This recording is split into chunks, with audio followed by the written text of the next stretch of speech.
السلام علیکم. وعلیکم السلام ورحمۃ اللہ وبرکاتہ. کیا حال ہے؟ الحمدللہ.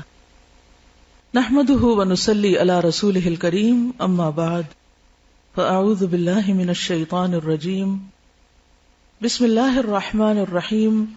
رب اشرح لی صدری ویسر لی امری واحلل عقدۃ من لسانی یفقہوا قولی. تجلیات نبوت کا آخری حصہ نبی صلی اللہ علیہ وسلم کی اولاد کے بارے میں.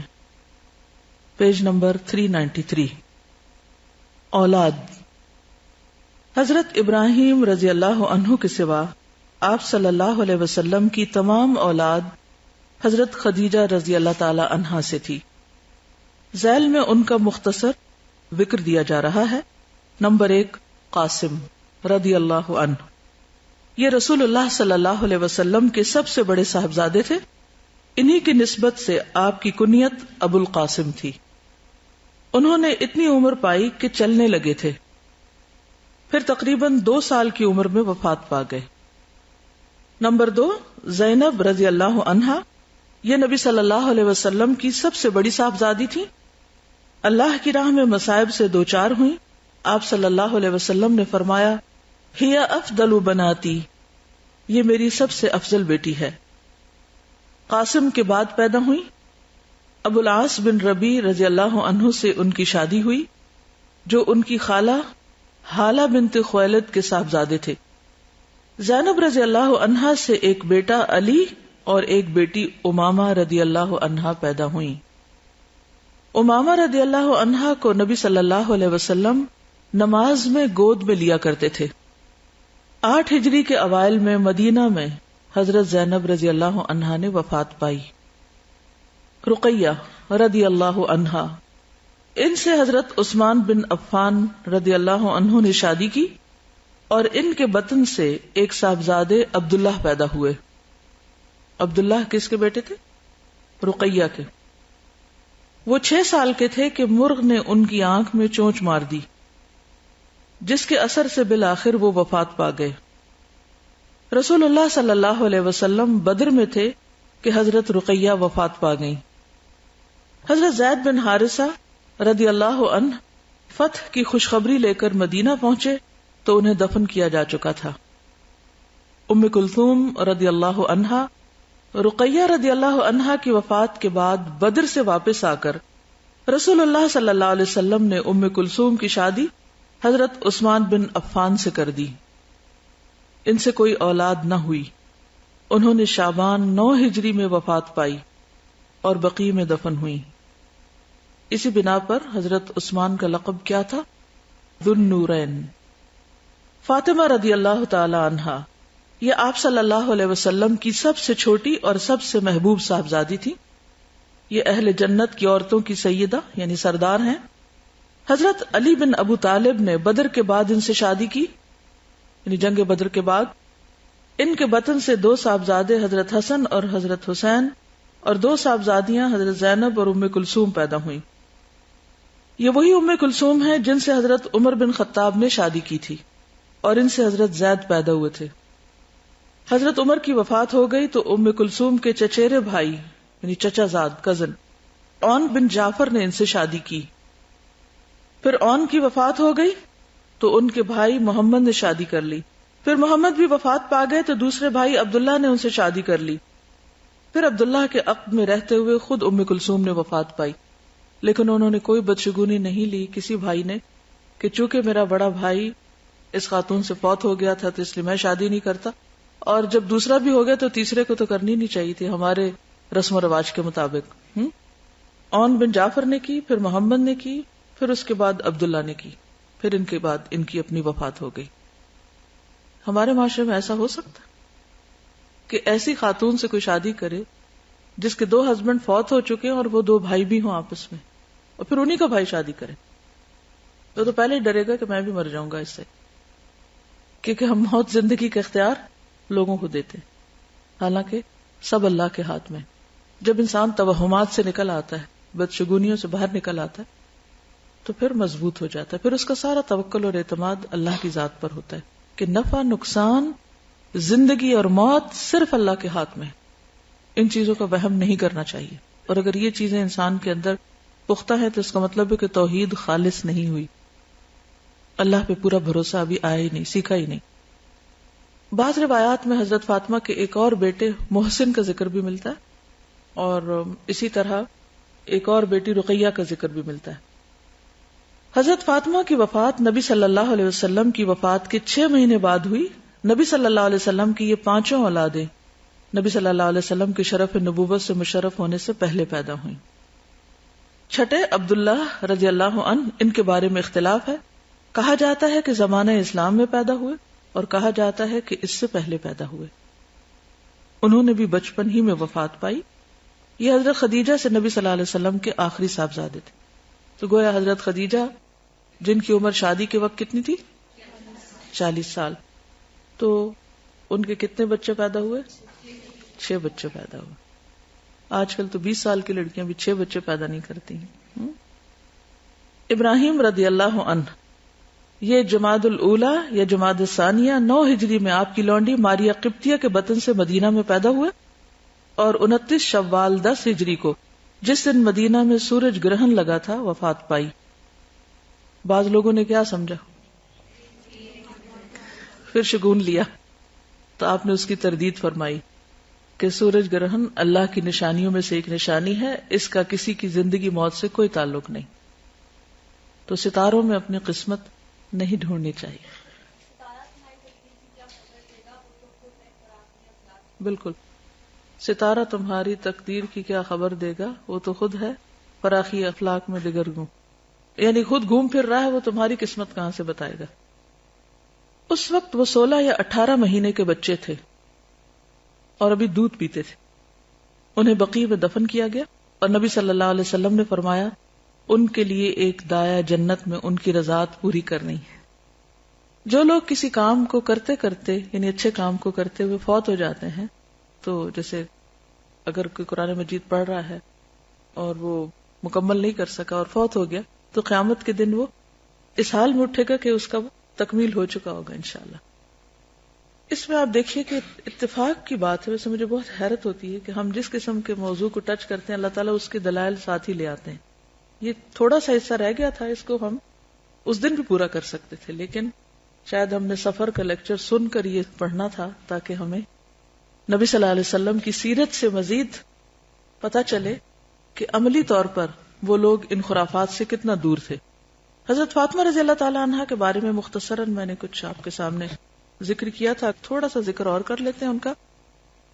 حضرت فاطمہ آپ صلی اللہ علیہ وسلم کی بیٹیوں میں سب سے چھوٹی بیٹی تھی، بچوں میں چھوٹی نہیں تھی لیکن زندہ رہنے والوں میں سب سے چھوٹی تھی، جو آپ کی وفات کے بعد فوت ہوئی، باقی ساری اولاد پہلے فوت ہو گئی۔ چھوٹے بچے ویسے بھی بہت پیارے ہوتے ہیں، لیکن ان کی اپنی کچھ خصوصیات ایسی تھی کہ جس کی بنا پر آپ صلی اللہ علیہ وسلم ان سے بہت محبت کرتے تھے۔ ان کی زندگی کا مطالعہ اس لیے بھی کرنا چاہیے کہ انہیں جنت کی عورتوں کا سردار قرار دیا گیا ہے۔ وہ کون سی کوالٹیز تھیں، وہ کون سی خوبیاں تھیں، وہ کیا چیز تھی کہ جس نے انہیں اتنا بلند مرتبہ دیا، اور ہم اپنے آپ کو اس کی روشنی میں جانچیں اور پرکھیں کہ اگر ہم بھی جنت میں بلند درجے چاہتے ہیں تو ہمیں کون سے کام کرنے ہوں گے، کیا کرنا ہوگا، کون سی خصوصیات اپنانی ہوں گی۔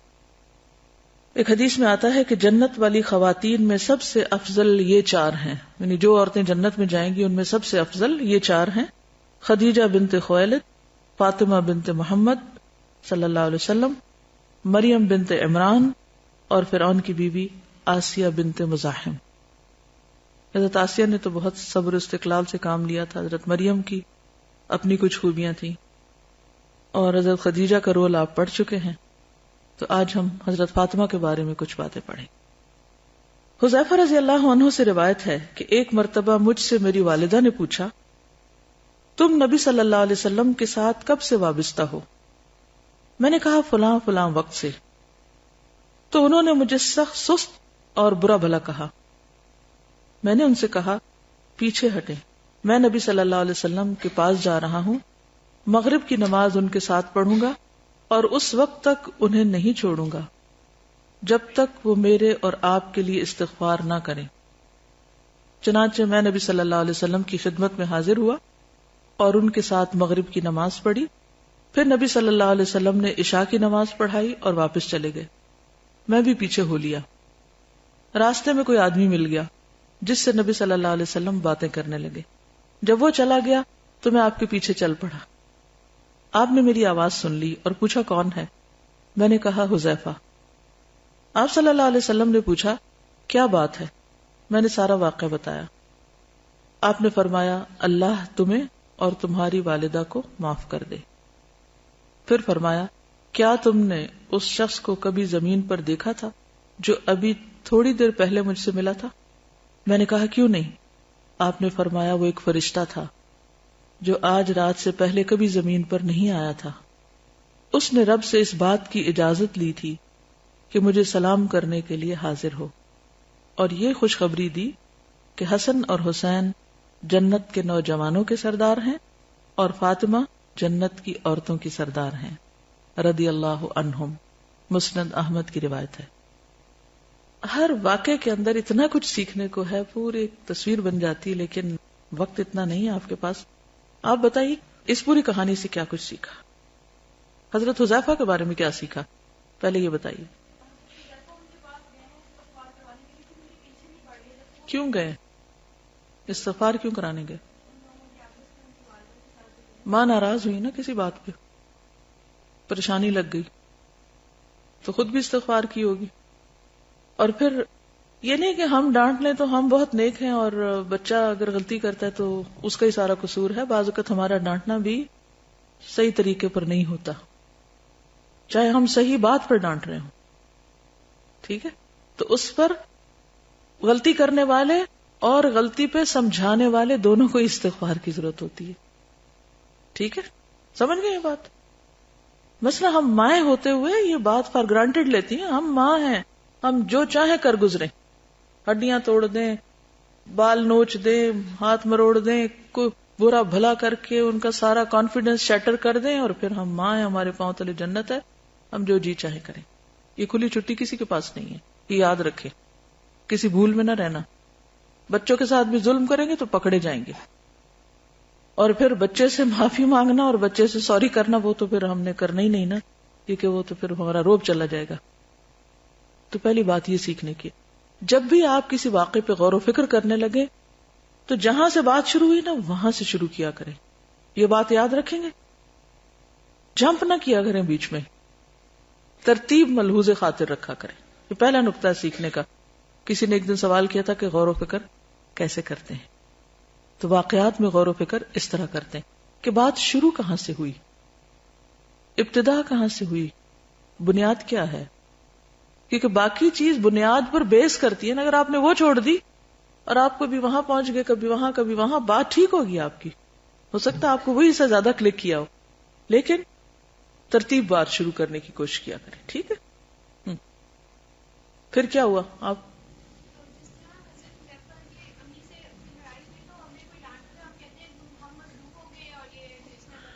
اور پھر ایک دوسرے سے روٹ جاتے ہیں اور نہ اصلاح کرتے ہیں اور نہ ہی اس گناہ کا جو سیاہ نقطہ پڑتا ہے یا ایک بیڈ فیلنگ کسی کے ساتھ بھی نوک جھونک کے بعد، چاہے آپ حق پر ہی کیوں نہ ہو، اندر آتی ہے نا کوئی چیز کہ نہیں آتی، اس کو مٹانا ضروری ہے کہ اسے دبانا چاہیے. کہ دبا کے پھر اگلا ایک اور غلط کام کرے، پھر اس کو بھی دبا دیا، پھر یہ جو سارا کچھ دبتا جاتا ہے پھر نکلتا کیسے؟ بہت غلط طریقے سے نکلتا ہے پھر کبھی. تو اس سیاہ نقطے کو مٹا دینا چاہیے. اہل جنت کے دل کیسے ہوں گے کہ جن کے اوپر کسی قسم کا کچھ گرد و غبار نہیں ہوگا. اگر کسی وجہ سے رہ بھی جائے گا تو جنت میں جانے سے پہلے اس کو دھویا جائے گا. تو دنیا بھی جنت بن سکتی ہے، ان سینس وہ جنت تو جنت ہی ہے، لیکن جب ہم یہ کہتے ہیں نا دنیا جنت بن سکتی ہے، اس کا مطلب یہ کہ دنیا میں آپ بیسٹ ٹائم اس وقت گزار سکتے ہیں جب آپ کا دل اطمینان کی حالت میں ہو، کہ آپ نے کسی پر ظلم اور زیادتی نہ کی ہو، آپ کے سینے پر کسی گناہ کا بوجھ نہ ہو. کیونکہ ہم انسان ہر لمحہ پھسلتے ہیں، ادھر چوٹ کھاتے ہیں، ادھر غلطی کرتے ہیں، ہر لمحہ کچھ نہ کچھ کر رہے ہوتے ہیں. تو ساتھ ساتھ صفائی کرنی ضروری. گناہوں کا بوجھ جمع نہ ہونے دیں، کسی چیز پر انا اور ضد میں آ کے اپنے آپ کو لٹکائے نہ رکھیں، معلق نہ رکھیں. ٹھیک. تو جہاں کہیں بھی ایسا ہو تو وہ ایک چیز پڑ جاتی ہے، اس کو دھونا بڑا ضروری ہے. تو حضرت حذیفہ نے کہا کہ میں جا کے استغفار کرواتا ہوں. پھر کیا ہوا اس کے بعد؟ اگلی بات فرشتہ پھر جمپ کر دیا آپ نے. جمپ نہیں کرنا. اس سے اگلا نقطہ کیا ہے؟ غور کیجئے. شابش. ایک نماز پڑھی، پھر کیا کیا؟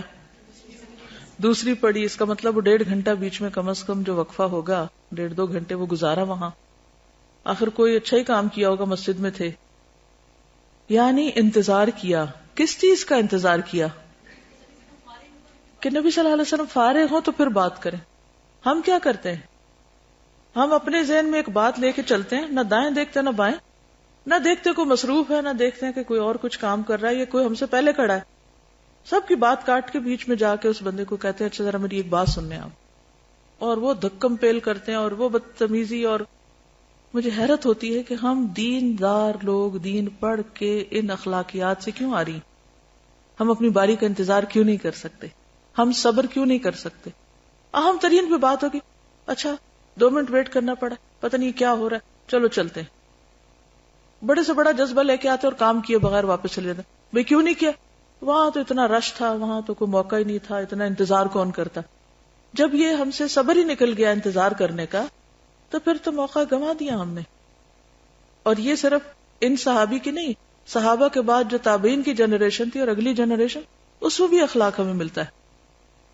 لوگ عبداللہ بن عباس کے دروازے پر دوپہر گزارتے تھے جس میں آندھیاں اور لو چلتی تھی، لیکن وہ صرف انتظار کرتے تھے کہ جب وہ نکلیں گے تو ان سے حدیث پوچھیں گے، تو ان سے سیکھیں گے. تو نیکی کے لیے، نیکی کے کام کو پایا تکمیل تک پہنچانے کے لیے صبر کرنا، انتظار کرنا بہت ضروری ہے. اس وقت میں انسان کچھ اور کر سکتا ہے. اس سے پتہ چلتا ہے کہ آپ کسی چیز میں کتنے ڈٹرمنڈ ہیں، کتنے سنسیئر ہیں. بعض لوگ دوسروں کو بلیم کر کے ادھر ادھر کے بہانے کر کے اچھا کام چھوڑ دیتے ہیں. کوئی وجہ بتا، اس کو قصور ہے، اس کا قصور ہے، لیکن وہ یہ نہیں دیکھتے کہ ان کی اپنی نیت کتنی خالص ہے. اگر ہمارا ارادہ کسی کام کے کر گزرنے کا تو پھر صدیاں بھی گزر جائیں تو ہم انتظار کریں گے. اور اگر ہم سچے نہیں، سنسیئر نہیں، تو تھوڑی دیر میں ہی ہمارا سارا جذبہ یوں بیٹھ جائے گا.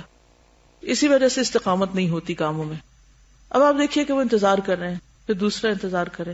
پھر جب انہوں نے دیکھا مسجد میں موقع نہیں ملا تو پیچھے چل پڑتے ہیں. پھر دیکھا کہ وہ ایک شخص بات کر رہا ہے، پھر انتظار کرتے ہیں.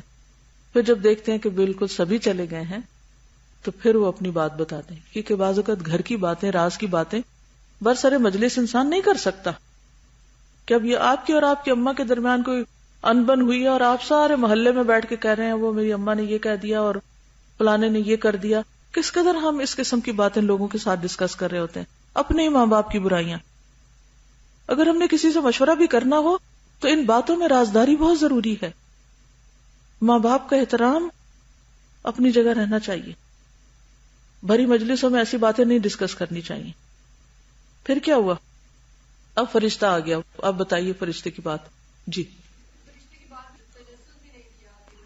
ہاں جی. بعض لوگ اپنے کام جاتے ہیں، وہ یہ نہیں دیکھتے کہ بھی ان کی بات کیا، وہ دیکھتے اچھا وہ کیا کہہ رہا تھا، وہ کون آیا تھا. ان کا یہ دھیان اس پہ زیادہ ہوتا ہے.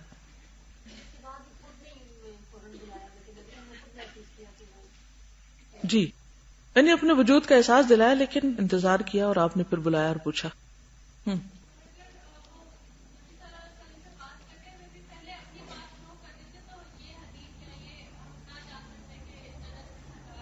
یس، very good point, very good. یعنی انہوں نے دھڑ سے اپنی بات نہیں پہلے کی، پہلے انہوں نے سنا کہ آپ کیا کہنا چاہتے ہیں. اگر وہ نہ سنتے تو کیا ہوتا، یہ حدیث ہمیں کیسے پتہ چلتی. تو سیکھنے کے لیے خاص طور پر بہت صبر کی ضرورت ہوتی ہے. اگر صبر نہ ہو تو آپ جیمز نہیں تلاش کر سکتے. جی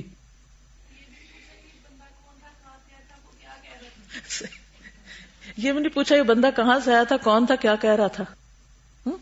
کیونکہ ہم اگر کسی کو دوسرے سے بات کرتے دیکھ بھی لیں تو ہم فوراً پوچھتے اچھا تمہارا اس سے کیا تعلق ہے، کوئی رشتہ داری ہے تمہاری. مجھے اس میں جو چیز اچھی لگی ہوئی ہے کہ فرشتے نے نبی صلی اللہ علیہ وسلم سے ملنے کی اجازت چاہی.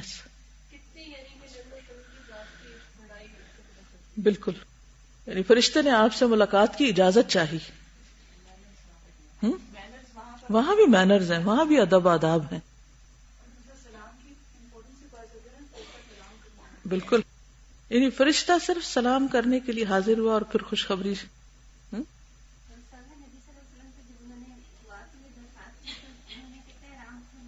جی ہاں، یہ بھی بہت اہم نکتہ ہے کہ جب نبی صلی اللہ علیہ وسلم سے انہوں نے کہا کہ آپ میرے لیے دعا کر دیں تو آپ نے ان کی پسند کے مطابق ان کے لیے دعا کر دی.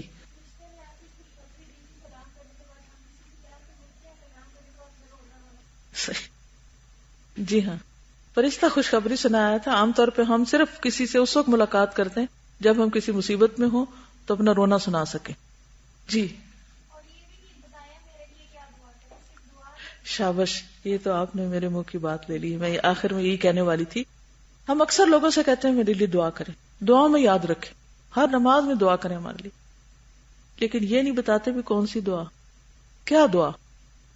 تو اگر آپ کسی سے یہ کہتے ہیں کہ آپ دعا کریں ہمارے لیے، تو یہ بھی بتا دیا کریں کہ اس چیز کی دعا کریں، ہمارے ایمان کی کریں، آخرت کے لیے کریں، تقوی کی کریں، جو بھی اخلاق کی کریں، استغفار کریں، کچھ بھی یہ بتائیں دوسرے کو، تاکہ اس کے لیے سہولت ہو جائے کہ وہ کیا دعا کرے.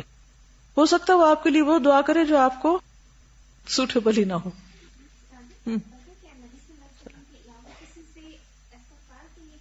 کہہ سکتے، کیوں نہیں کہہ سکتے.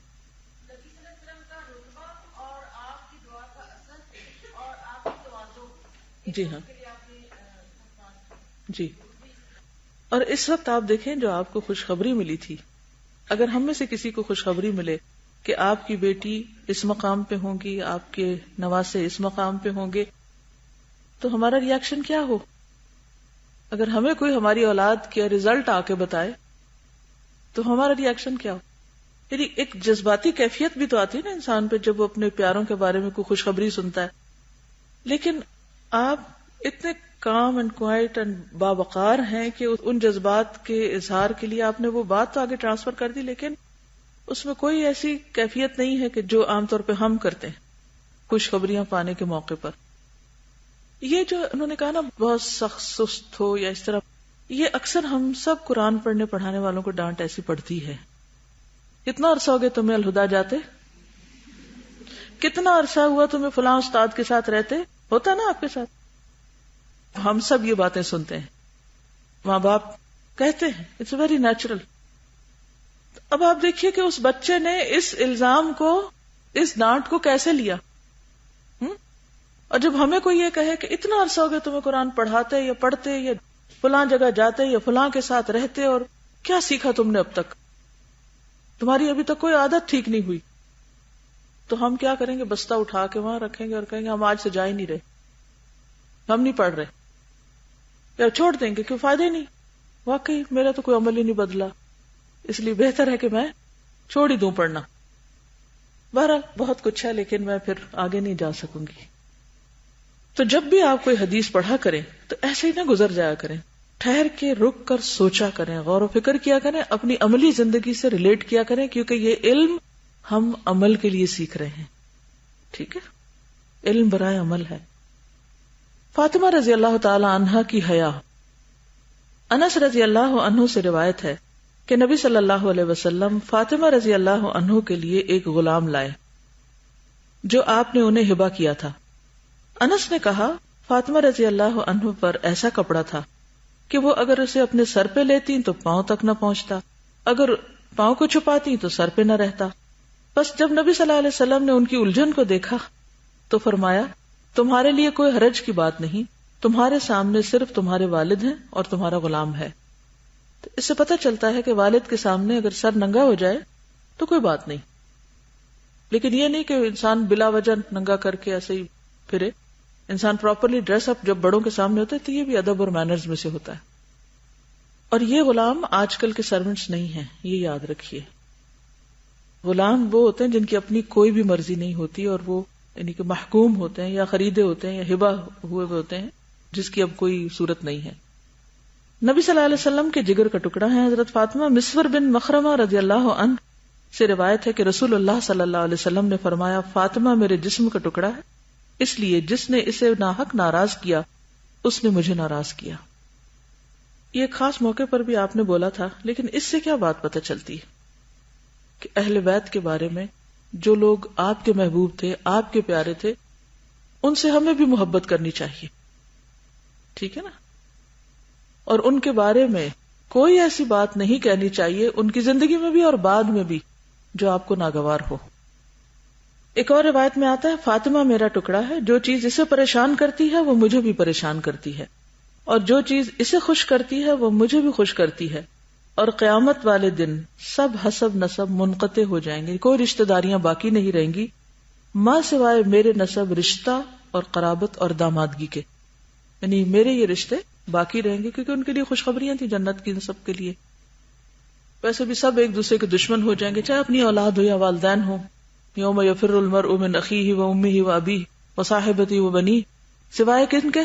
الاخلاء یومئذ بعضهم لبعض عدو الا المتقین، تقوی والے ہی وہاں بھی دوست ہوں گے اور وہاں ایک دوسرے کے ساتھی ہوں گے، ادروائز خون کے بھی رشتے ختم ہو کر رہ جائیں گے.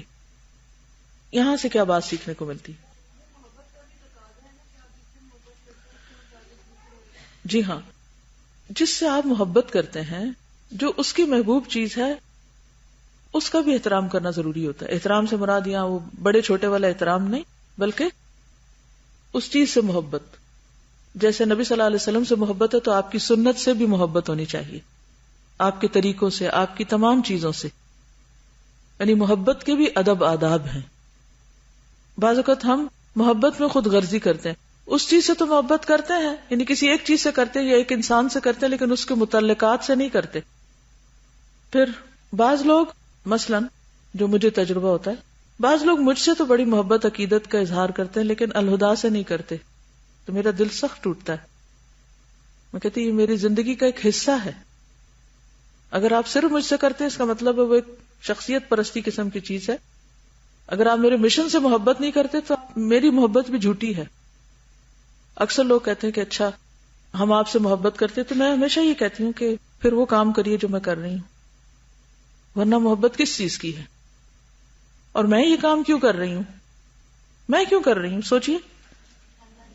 اللہ کی محبت میں، اللہ کے دین کی محبت میں، اللہ کے نبی کی محبت میں، ان کے مشن کی محبت میں بھی اسی لیے اپنا آپ سب کچھ اسی لیے لگائی ہوئی ہوں.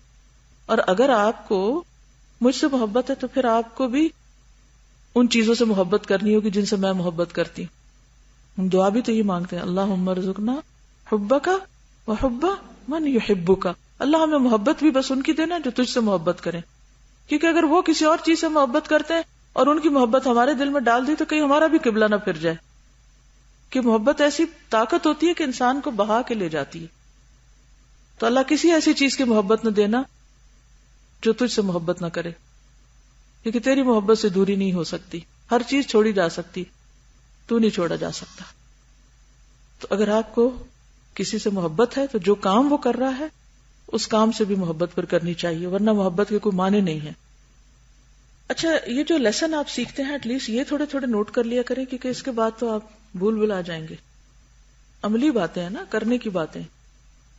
اور یہ جو فیملی بانڈنگ ہے کتنی زبردست ہے. بہت سے لوگ دین کا کام کرتے ہیں لیکن خاندان کا خیال نہیں کرتے، اپنے بچوں کا خیال نہیں کرتے، یا ان کو اس راہ پہ نہیں لگاتے.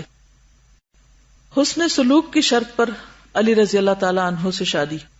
علی رضی اللہ عنہ نے رسول اللہ صلی اللہ علیہ وسلم کی طرف فاطمہ رضی اللہ عنہا سے نکاح کرنے کا پیغام بھیجا، یعنی پروپوز کیا. آپ نے فرمایا یہ تمہاری ہی ہے بشرطے کہ اس کے ساتھ حسن سلوک سے پیش آنا. یہ شرط ہے. ہم تو مادی شرطیں رکھتے ہیں نا، اس کو یہ بھی دینا، یہ بھی دینا، یہ پلاٹ دینا، گاڑی دینا، فلاں دینا، یہ مہر میں لکھنا، پھر شادی کریں گے. لیکن انہوں نے کیا کہا؟ حسن سلوک کرنا. پھر ان کو ہدیہ دینے کی ترغیب دی. ابن عباس سے روایت ہے کہ جب علی رضی اللہ عنہ نے فاطمہ رضی اللہ عنہا سے شادی کی تو رسول اللہ صلی اللہ علیہ وسلم نے علی رضی اللہ عنہ سے فرمایا اس کو کوئی چیز دو. انہوں نے کہا میرے پاس تو کوئی چیز نہیں. آپ نے فرمایا وہ تمہاری حتمی زرہ کہاں ہے، یعنی اس زرہ کو بیچو اور اس سے اس کے لیے ہدیہ خریدو. اس سے پتہ چلتا ہے کہ شادی کے موقع پر شوہر کو مہر کی شکل میں یا مہر کے علاوہ بھی تحائف دینے چاہیے بیوی کو. لیکن ہمارے ہاں کیا ہوتا ہے، بیوی تحائف لے کے جاتی ہے جہیز کی شکل میں. فاطمہ رضی اللہ عنہا کے دین کی فکر رکھنا. یہ میں ہنٹ صرف تھوڑے تھوڑے اس لیے دے رہی ہوں کہ عام روزمرہ زندگی میں ہم اپنے طریقوں کا جائزہ لیں، لیکن اس کے علاوہ بھی اگر کوئی چیز آپ کے ذہن میں آ رہی تو اپنے ساتھ نوٹ لکھ سکتے ہیں. علی بن حسین رضی اللہ عنہ سے روایت ہے کہ ہم لوگ حسین بن علی رضی اللہ عنہما کی شہادت کے بعد یزید بن معاویہ کے پاس گئے. مدینہ پہنچے تو مجھے مسور بن مخرمہ رضی اللہ عنہ ملے اور کہا میرے لائق کوئی خدمت ہو تو حکم فرمائیں. میں نے کہا نہیں. انہوں نے کہا کیا آپ مجھے رسول اللہ صلی اللہ علیہ وسلم کی تلوار دے سکتے ہیں؟ مجھے ڈر ہے کہ اس سے متعلق قوم کہیں آپ پر غالب نہ آ جائے، اور اللہ کی قسم اگر آپ یہ مجھے دے دیں تو میرے جیتے جی کوئی اس تک کبھی پہنچ نہ سکے گا. علی بن ابی طالب نے فاطمہ رضی اللہ تعالی عنہا کے ہوتے ہوئے ابو جہل کی بیٹی کو نکاح کا پیغام بھیج دیا تو میں نے رسول اللہ صلی اللہ علیہ وسلم کو منبر پر خطبہ دیتے ہوئے سنا جبکہ میں ان دنوں بالغ تھا. آپ نے فرمایا فاطمہ مجھ سے ہے اور فکر ہے کہ کہیں اس کے دین میں کوئی امتحان نہ آ جائے. یہ جملہ اصل میں اس سارے واقعے میں اہم ہے کہ کہیں اس کے دین میں کوئی امتحان نہ آ جائے، یعنی کسی وجہ سے اسے دین کے معاملے میں کمپرومائز نہ کرنا پڑ جائے. پھر آپ نے بنی عبد الشمس میں سے اپنے داماد کا ذکر کیا اور اس کی مدح فرمائی اور خوب فرمائی. کون ہے یہ؟ حضرت عثمان. آپ نے فرمایا اس نے مجھ سے بات کی تو سچی کی، وعدہ کیا تو پورا کیا.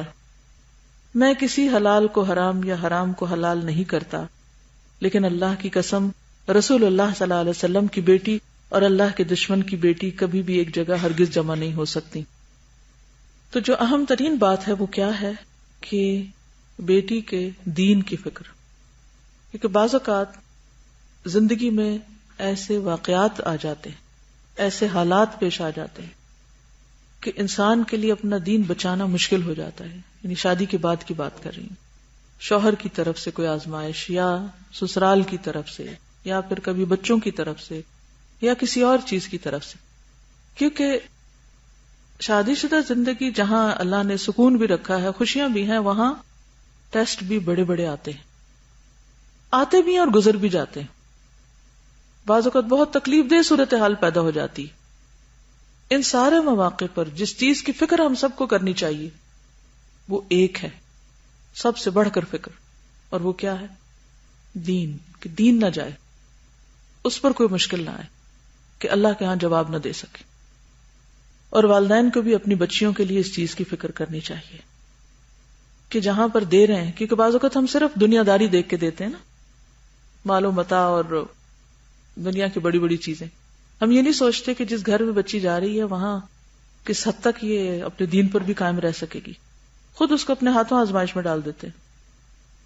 حضرت فاطمہ کی نبی صلی اللہ علیہ وسلم سے بہت سی چیزوں میں مشابہت تھی.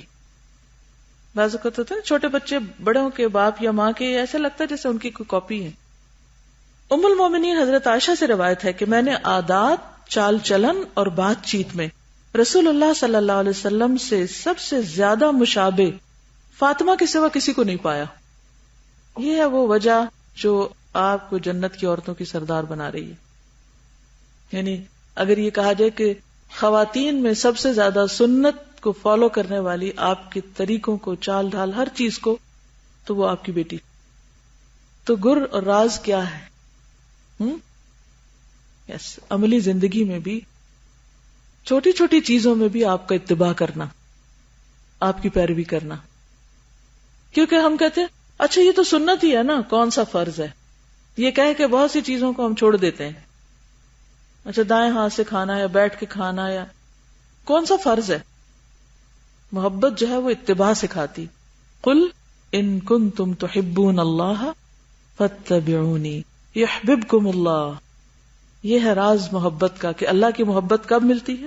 جب تم محمد صلی اللہ علیہ وسلم کے صرف اطاعت نہیں، اتباع بھی کرتے ہو، ہر فٹ سٹیپ کو فالو کرنے کی کوشش کرتے ہو. جب وہ آپ کے پاس آتی تو آپ ان کی طرف کھڑے ہو جاتے، ان کا ہاتھ پکڑتے، انہیں بوسہ دیتے، انہیں اپنی جگہ بٹھا لیتے، اور جب آپ ان کے ہاں جاتے تو وہ اٹھ کر آپ کی طرف بڑھتی، آپ کا ہاتھ پکڑتی، بوسہ دیتی اور آپ کو اپنی جگہ بٹھا دیتی. سنن نبی داؤد کی روایت ہے. یعنی باپ اور بیٹی میں کیسی محبت تھی. اچھا ہم اپنے والدین کو بھی فار گرانٹیڈ لیتے ہیں اور بچوں کو بھی. ہم کہتے ہیں لو اب ان میں کیا تکلف کہ وہ آئے ہیں تو اٹھ کے ملیں یا پیار کریں یا گلے لگائیں، یا خصوصاً شادی کے بعد، یا ماں باپ جائیں تو کہیں اچھا ماں باپ ہی ہے نا، سو واٹ، یہ مینرز ہیں، یہ اسلامی آداب ہیں، یہ اخلاق ہیں. جی آپ فرمائیے. اس کے علاوہ جو محبت اور احترام دل میں ہوتا ہے اس سے شو بھی تو کرنا ہوتا ہے. یس، گڈ پوائنٹ. اور ایسا لگتا سنا ہی نہیں کسی نے. یہ شاید بہت گہری سوچ میں چلے گئے اپنے اندر کا جائزہ لینے کے لیے کہ ہم کیا کرتے ہیں. ہم نہیں کرتے نا یہ سب، کس خوش فہمی میں کہ ہم بھی جنت میں بڑے اچھے درجے پالیں گے. جی آپ فرمائیے.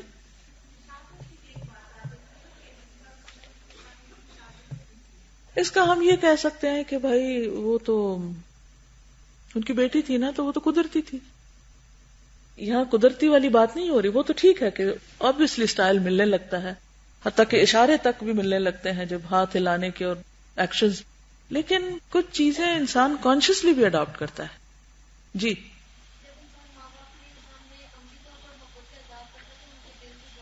یس. اصل میں جو رشتے ہمارے بہت قریب ہوتے ہیں نا، ان کو ہم فار گرانٹیڈ لیتے ہیں. ہم کہتے ہیں ان سے کیا محبت کا اظہار دل میں ہے نا، کافی ہے.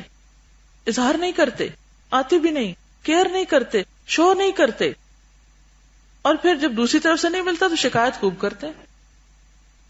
مجھے اس میں یہ بھی پوائنٹ بہت اچھا لگ رہا ہے کہ ہم ہمیشہ یہ سمجھتے ہیں کہ دوسرا ہم سے محبت کرے، بس وہ پھر ہم اس کو انف سمجھتے ہیں. بالکل. یہ والا پوائنٹ مجھے اتنا اچھا لگا کہ جیسے نبی صلی اللہ علیہ وسلم ان کو ویسے ہی وہ کرتے ہیں. فاطمہ بھی پھر اسی اسٹائل میں کریں گے. بالکل، ویری امپورٹینٹ.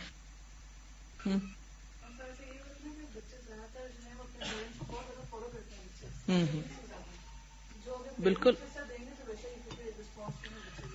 بچوں کو سکھانے کے لیے عملی نمونہ پیش، یعنی کہ بچوں کی اگر آپ اچھی تربیت کرنا چاہتے ہیں تو عمل کر کے دکھا دیں، خود ہی آپ کے مشابہ ہونے لگیں گے.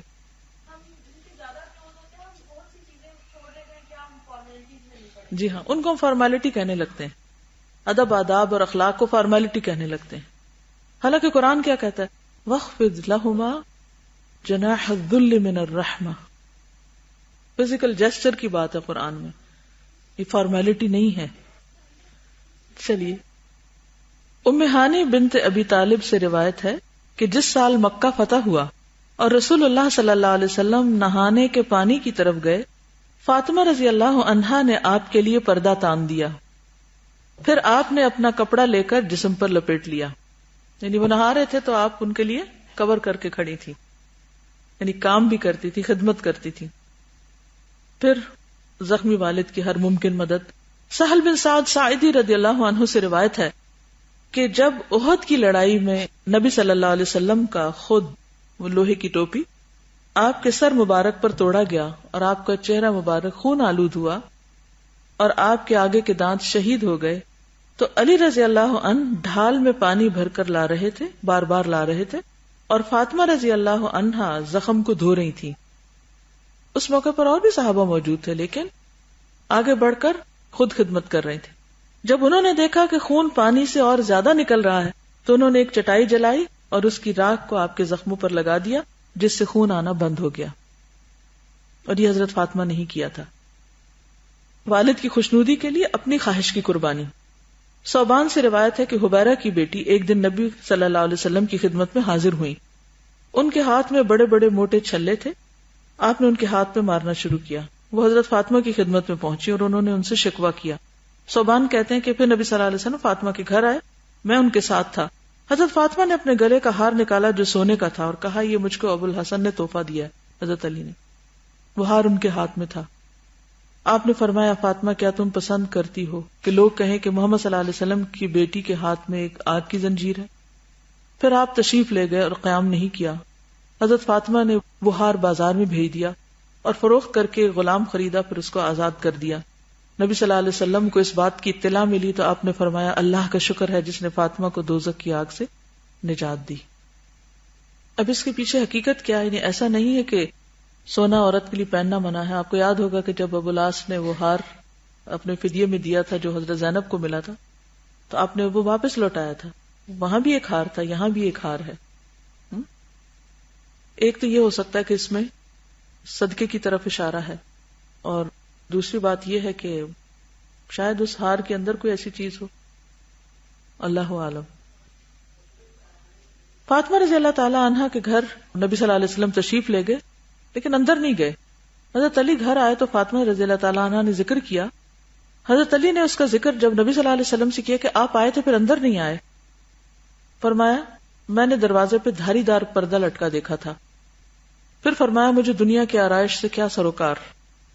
حضرت علی نے آ کر ان سے آپ کی گفتگو کا ذکر کیا تو انہوں نے کہا آپ مجھے جس طرح کا چاہیں اس سلسلے میں حکم فرمائیں. آپ نے فرمایا فلاں گھر میں اسے بھجوا دیں، انہیں اس کی ضرورت ہے، یعنی تم یہ نہیں لٹکاؤ، آگے دے دو.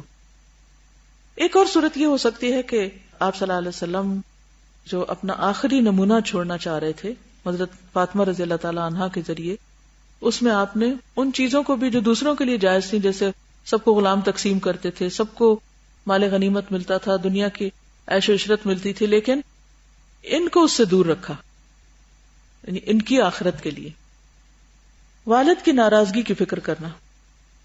ایک شخص نے حضرت علی بن ابی طالب کی دعوت کی اور ان کے لیے کھانا بنایا تو فاطمہ رضی اللہ تعالی عنہا نے کہا کہ اگر ہم رسول اللہ صلی اللہ علیہ وسلم کو بھی بلا لیں اور وہ بھی ہمارے ساتھ کھانا کھائیں. چنانچہ انہوں نے آپ کو دعوت دی اور آپ بھی تشریف لائے.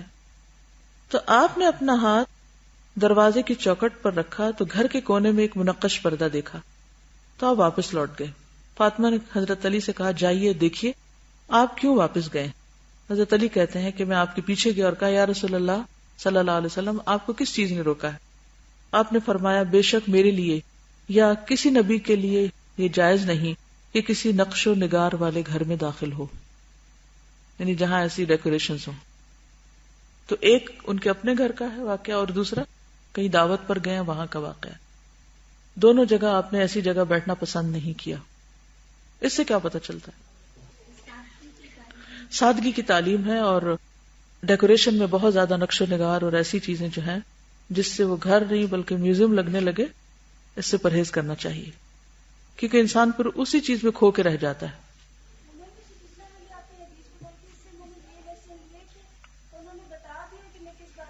جی شاباش، ویری گڈ. اکثر ایسا ہوتا ہے کہ ہم کسی چیز پہ موڈ آف کر لیتے، کوئی ہم سے پوچھے بھی کیا ہوا، کچھ نہیں ہوا، کچھ نہیں ہوا، بتاتے ہی نہیں، اور دوسرے کو ایسے ہی ایک سوالیہ نشان بنا کے چھوڑ دیتے. اس سے پرہیز کرنا چاہیے. جی یعنی انہوں نے اگر پٹی لگائی یا زخم دھویا یا پھر راکھ لگائی تو اس کا مطلب ہے کہ فرسٹ ایڈ آتی تھی تبھی لگایا نا. جب آتا نہیں ہوگا تو کام کیسے کریں گے؟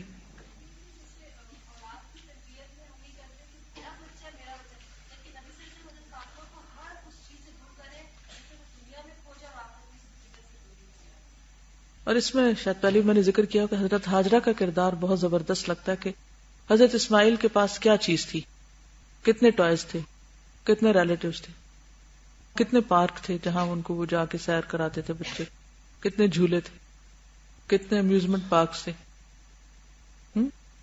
کون تھا ان کے پاس، کتنی کتابیں تھی، بکس، لائبریریز، کیا تھا؟ بس ایک ماں تھی، اور اس نے جو تعلیم و تربیت دی وہ ہر چیز پہ بھاری ہو گئی. ہم سمجھتے ہیں کہ بچوں کو ان سب چیزوں سے لاد کے ہم ان کی بہت اچھی تربیت کر رہے ہیں.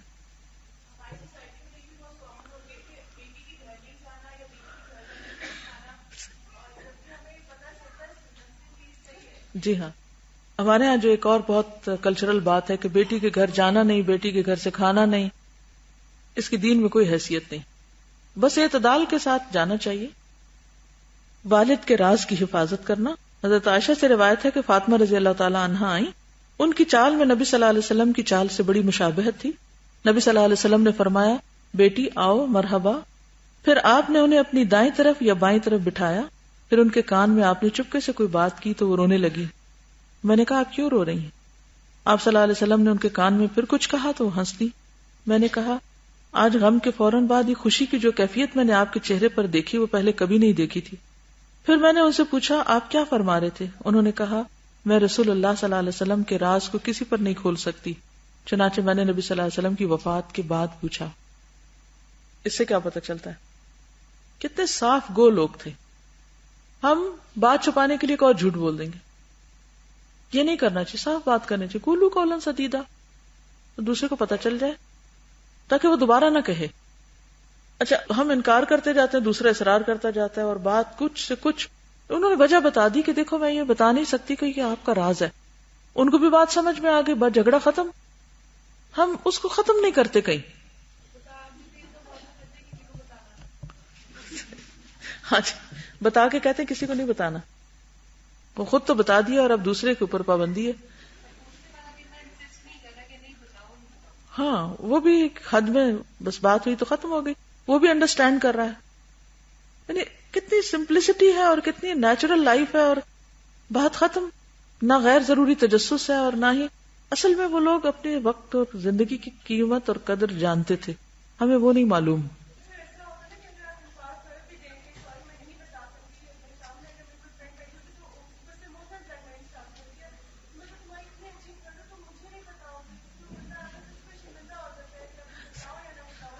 اصل میں دونوں طرف مینرز نہیں ہے ہمارے.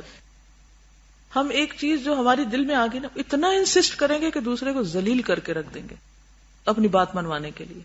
یعنی انسان بعض اوقات ضد ہو جاتا ہے, معذرت پیش کرتا ہے کہ بھی تم جو مطالبہ کر رہے ہو یہ نہیں پورا ہو سکتا. پھر اس پہ اصرار, پھر اصرار, پھر اصرار. اپنا بھی وقت ضائع, دوسرے کا بھی ضائع.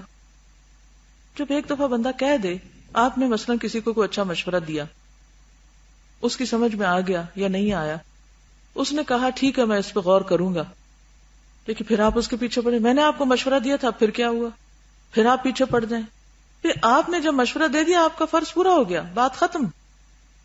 ہمیں اصل میں نہ دوسرے کا مزاج سمجھنا آتا ہے, نہ دلداری کرنی آتی ہے, نہ اپنی تکلیف سے لوگوں کو محفوظ رکھنا آتا ہے, اور یوں اپنے ہاتھوں اپنے آپ کو نقصان دیتے, اپنے ہاتھ پاؤں خود کاٹتے ہیں, پھر دوسروں کو بلیم کرتے ہیں.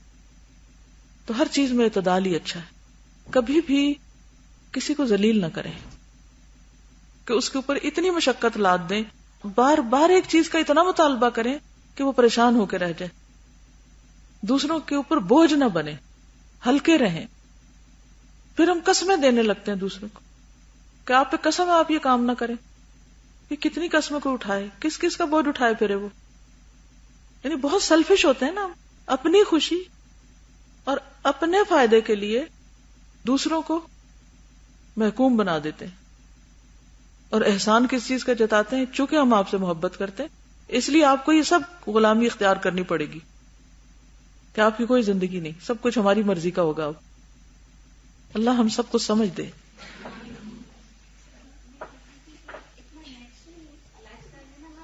بالکل نیچرل لائف سٹائل ہے. بالکل میں کہتی ہوں کہ اللہ نے کیوں اس قوم کو چنا اپنے دین کے لیے. اتنا بڑا اعزاز ہے, اتنا بڑا اعزاز کہ انسان سوچ نہیں سکتا. انبلیویبل. اللہ اپنی آخری کتاب کے لیے اور اس کی خدمت کے لیے اور اس کو آگے پہنچانے کے لیے ان لوگوں کو جو صحرا میں رہنے والے تھے, جن کی طرف کوئی نظر نہیں کرتا تھا, ان کو چن لیا انہی خاص خصوصیات کی بنا پر. یہ سچے اور کھرے لوگ, سمپل لوگ. اگر آج ہم بھی دین کی خدمت کرنا چاہتے ہیں تو ہمیں بھی یہ کوالٹیز, بیسک کوالٹیز اپنے اندر لانی پڑیں گی. والد کی تکلیف پر غم کا اظہار. انس رضی اللہ عنہ سے روایت ہے کہ جب رسول اللہ صلی اللہ علیہ وسلم کو موت کی تکلیف محسوس ہوئی تو فاطمہ رضی اللہ عنہا نے کہا, ہے تکلیف. رسول اللہ صلی اللہ علیہ وسلم نے فرمایا, میری بیٹی تمہارے باپ پر وہ چیز غالب آنے والی ہے کہ قیامت کے دن تک پہنچانے کے لیے اللہ تعالی ہر کسی کو اس میں مبتلا کرتا ہے, یعنی موت. انس رضی اللہ تعالی عنہ سے روایت ہے کہ جب نبی صلی اللہ علیہ وسلم کی بے چینی بہت بڑھ گئی, فاطمہ رضی اللہ تعالی عنہا نے کہا, ابا جان کو کتنی بے چینی ہے. آپ نے اس پر فرمایا, آج کے بعد تمہارے ابا جان کی یہ بے چینی نہیں رہے گی. پھر جب آپ کی وفات ہو گئی تو فاطمہ کہتی تھی, ہائے ابا جان آپ اپنے رب کے بلانے پہ چلے گئے, ہائے ابا جان آپ جنت الفردوس میں اپنے مقام پہ چلے گئے. ہم جبریل علیہ السلام کو آپ کی وفات کی خبر سناتے ہیں, پھر آپ دفن کر دیے گئے. تو فاطمہ رضی اللہ تعالی عنہا نے کہا, اے انس تمہارے دل رسول اللہ صلی اللہ علیہ وسلم کی نعش پر مٹی ڈالنے کے لیے کس طرح آمادہ ہو گئے تھے. تمہارے دلوں نے کیسے مان لیا کہ آپ پر مٹی ڈالیں. بہت سی چیزیں حضرت انس روایت کر رہے ہیں. بھلا کیوں؟ گھر رہتے تھے نا, آپ کے قریبی لوگوں میں سے تھے, زیادہ جانتے تھے, اور ویسے بھی دیر تک زندہ رہے تھے, تو بہت سی چیزیں انہوں نے روایت کی. حضرت فاطمہ کا بھوک کے باوجود حلال حرام کی فکر کرنا. سہل بن سعد سے روایت ہے کہ علی رضی اللہ عنہ فاطمہ رضی اللہ عنہ کے ہاں آئے تو حسن اور حسین رو رہے تھے. پوچھا کیوں رو رہے ہیں؟ کہا بھوک کی وجہ سے رو رہے ہیں. بس حضرت علی باہر نکلے تو انہیں بازار میں ایک دینار پڑا ملا. وہ فاطمہ رضی اللہ عنہ کے پاس اور بتایا. انہوں نے کہا فلاں یہودی کے پاس چلے جائیں اور ہمارے لیے آٹا لے آئیں. وہ یہودی کے پاس آئے, اس سے آٹا خریدا. یہودی نے کہا کیا آپ اس شخص کے داماد ہیں جو کہتا ہے کہ میں اللہ کا رسول ہوں؟ انہوں نے کہا ہاں. تو یہودی نے کہا اپنا دینار واپس لے لیں اور آٹا لے جائیں. وہاں سے حضرت علی آٹا لے کر فاطمہ کے پاس آئے اور ساری بات بتائی. انہوں نے کہا فلاں قصائی کے پاس چلے جائیں اور 1 درہم کا گوشت لے آئے. وہ گئے, اس کے پاس اپنا دینار گروی رکھوایا اور درہم کا گوشت لے آئے. فاطمہ رضی اللہ تعالی عنہا نے آٹا گوندا, ہنڈیا چولہے پہ رکھی, روٹی پکائی اور نبی صلی اللہ علیہ وسلم کو بلا بھیجا. آپ تشریف لائے تو حضرت فاطمہ نے کہا یا رسول اللہ, میں آپ کو بتاؤں, اگر آپ اسے حلال فرمائیں تو ہم کھائیں گے اور آپ بھی ہمارے ساتھ کھائیں گے. اور اس کا حال اس طرح سے ہے, یعنی سارا ڈیٹیل بتائی کہ سورس آف انکم کیا ہے. آپ نے فرمایا کھاؤ اللہ کا نام لے کر. چنانچہ سب نے کھا لیا. ابھی وہ اپنی جگہ بیٹھے تھے کہ ایک لڑکا اللہ اور اسلام کا واسطہ دے کر اپنا گم شدہ دینار ڈھونڈتا پھر رہا تھا. تو رسول اللہ صلی اللہ علیہ وسلم نے حکم دیا اور اسے بلایا گیا. پوچھا تو اس نے کہا مجھ سے بازار میں گرا. تو نبی صلی اللہ علیہ وسلم نے فرمایا اے علی, اس قصاب کے پاس جاؤ اور اس سے کہو کہ رسول اللہ صلی اللہ علیہ وسلم فرماتے ہیں وہ دینار میرے ہاں بھیج دو اور تمہارا درہم میرے ذمہ ہے. چنانچہ اس نے دینار بھجوا دیا. پھر آپ نے اسے لڑکے کے حوالے کر دیا. تو اس میں آپ دیکھیے کہ حضرت فاطمہ جو کہتی ہیں کہ اگر آپ اسے جائز کہیں گے تو ہم اس کو کھائیں گے ورنہ نہیں. حالانکہ بچے بھوک سے رو رہے تھے. سنن نبی داؤد کی روایت ہے. حضرت فاطمہ کا گھریلو مصائب پہ صبر کرنا. حضرت علی سے روایت ہے کہ حضرت فاطمہ کو چکی پیچنے سے بہت تکلیف ہوتی تھی. پھر انہیں معلوم ہوا کہ رسول اللہ صلی اللہ علیہ وسلم کے پاس کچھ قیدی آئے, اس لیے وہ بھی ان میں سے خادم کی درخواست لے کر حاضر ہوئی. لیکن رسول اللہ صلی اللہ علیہ وسلم موجود نہیں تھے تو انہوں نے اس کا ذکر حضرت عائشہ سے کیا. پھر جب رسول اللہ صلی اللہ علیہ وسلم تشریف لائے تو حضرت عائشہ نے آپ کے سامنے اس کا ذکر کیا. پھر آپ ہمارے ہاں تشریف لائے جب ہم بستروں پہ لیٹ چکے تھے تو ہم لوگ کھڑے ہونے لگے. یعنی نبی صلی اللہ علیہ وسلم حضرت فاطمہ کے گھر گئے اور آپ اور حضرت علی لیٹے ہوئے تھے. آپ نے فرمایا تم اپنی جگہ پر رہو. پھر آپ وہاں پر بیٹھ گئے تو میں نے آپ کے دونوں قدموں کی ٹھنڈک اپنے سینے پر پائی. حضرت علی کہتے ہیں پھر آپ نے فرمایا جو کچھ تم لوگوں نے مانگا میں تمہیں اس سے بہتر نہ بتاؤں.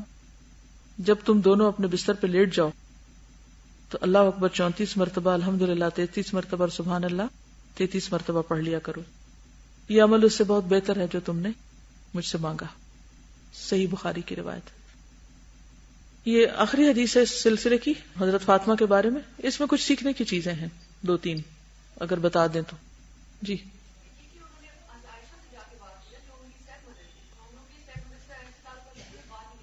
اسٹیپ مدر سے بات کی اور ہم لوگ تو بات چیت ہی بند کر دیتے ہیں. اور ہاں جواب دینے کے لیے آپ خود تشریف لے گئے. Very good point. اور کیا؟ ہاں تو ہم تو خود ہی اٹھا لیں کہ باپ کی چیز ہماری چیز. اور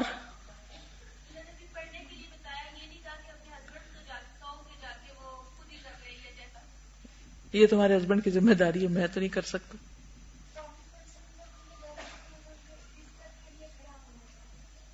جی ہاں, وہ بستر میں لیٹے ہوئے تھے. جب آپ تشریف لے گئے تو وہ اٹھنا چاہ رہے تھے حسب معمول, لیکن آپ نے اس وقت نہیں اٹھنے دیا.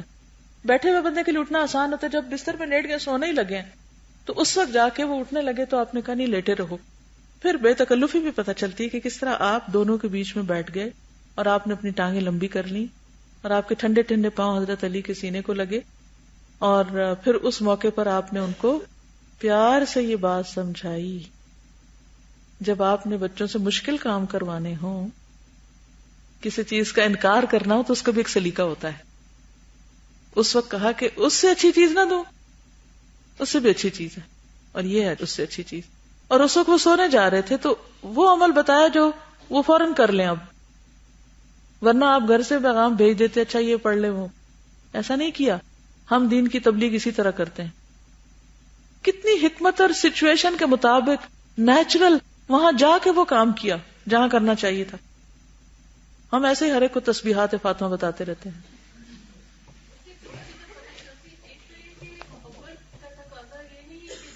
یس بالکل.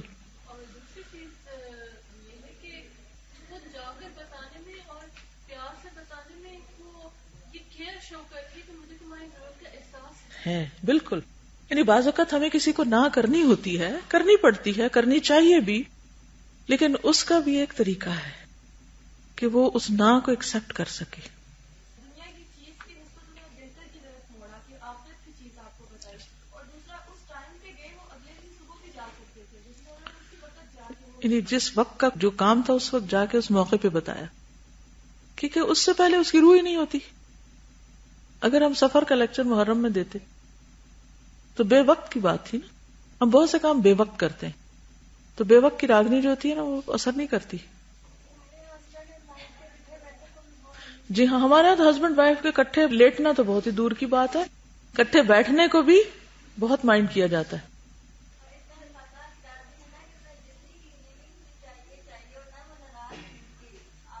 جی ہاں، وہ ناراض بھی نہیں ہوئی. ہمارے یہاں تو بچے پھر ناراض بھی ہو جاتے ہیں، موڈ آف کر لیتے ہیں کہ ہمارے ماں باپ کو تم سے کوئی پیار نہیں اور ہماری کوئی کیئر نہیں کرتے.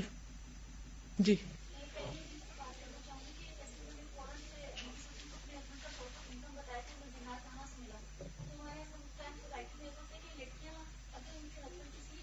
ہاں بندے کے ساتھ بزنس میں شریک ہو گئی ہے، کسی غلط انوالومنٹ میں چلے گئے، تو بچیاں کیا کرتی ہیں کہ اپنے پیرنٹس سے چھپاتی ہیں، اور وہ ایک اسٹیج ایسے آتے ہیں کہ وہ خود بھی اس کا شکار ہو جاتی ہے، مطلب کیا ان کی عزت پہ یا جان پہ حرف آ جاتا ہے.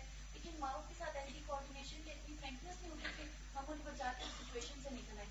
تو یہ بہت امپورٹنٹ ہوتا ہے کہ اپنے پیرنٹس کو اس چیز سے آگاہ کرو اگر کسی بھی مشکل میں. اور پھر یہ ہے کہ سب ان کے سامنے ہی بات کرو. بعض اوقات ہم چھپ چھپ کے بات کرتے ہیں، وہ ایک خلاف محاذ شوہر کے بنا دیتے ہیں، وہ بھی درست نہیں. یعنی کہ وہ ان کے سامنے ہی بیٹھے ہوئے تھے، وہ بھی موجود تھے اور ساری ایز اے فیملی بات کی. اور اس طرح نہیں، بعض اوقات ہم سوال کرتے ہیں نا تو ہماری نیت میں ہوتا ہے ذرا ہم اس کے خلاف جا کے فتویٰ حاصل کریں کسی سے. جب یہ نیت بن جاتی ہے نا ہماری تو اس سے بھی پھر خرابیاں ہوتی ہیں. انہیں سوال ان کے لیے نہیں اپنے لیے پوچھنا تھا کہ یہ ٹھیک ہے ہم ایسا کر لیں، تو مسئلہ پوچھا، بات ختم. جی ہاں بالکل. باہم کمیونیکیشن جو ہے نا ہسبینڈ وائف کی، پھر ایکسٹینڈیڈ فیملی کے ساتھ، یہ بہت ضروری ہے اچھے تعلقات کے لیے.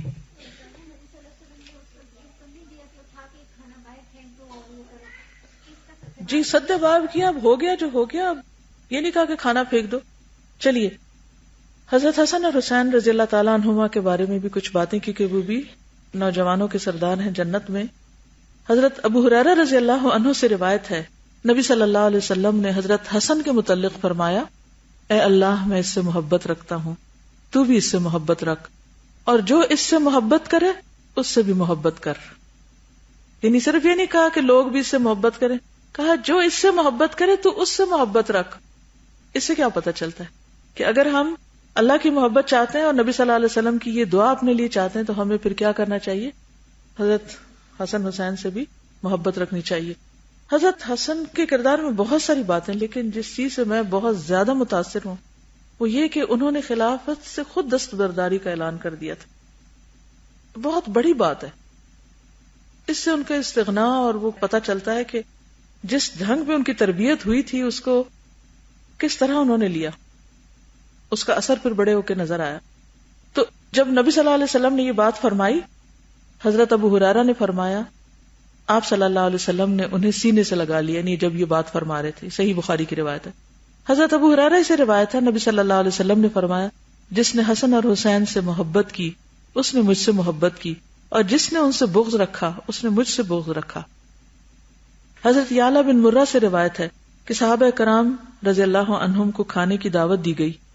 وہ لوگ نبی صلی اللہ علیہ وسلم کے ساتھ وہاں جانے کے لیے روانہ ہوئے تو دیکھا گلی میں حسین کھیل رہے تھے.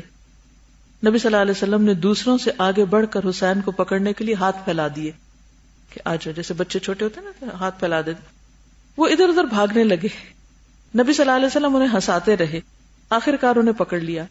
آپ نے اپنا ایک ہاتھ ان کی ٹھوڑی کے نیچے رکھا اور دوسرا ان کے سر کے پچھلے حصے پر رکھا اور انہیں چوم لیا انہیں سے کر کے. پھر فرمایا، حسین مجھ سے ہے اور میں حسین سے ہوں. جو حسین سے محبت کرے اللہ اس سے محبت کرے. افسوس یہ ہے کہ ہمارے ہاں یہ سنی شیعہ کے اختلاف کی وجہ سے بعض لوگ بعض صحابہ کو زیادہ ترجیح دینے لگے اور بعض کو دینے لگے، اور اس وجہ سے آپس میں تفریقات پیدا ہو گئیں.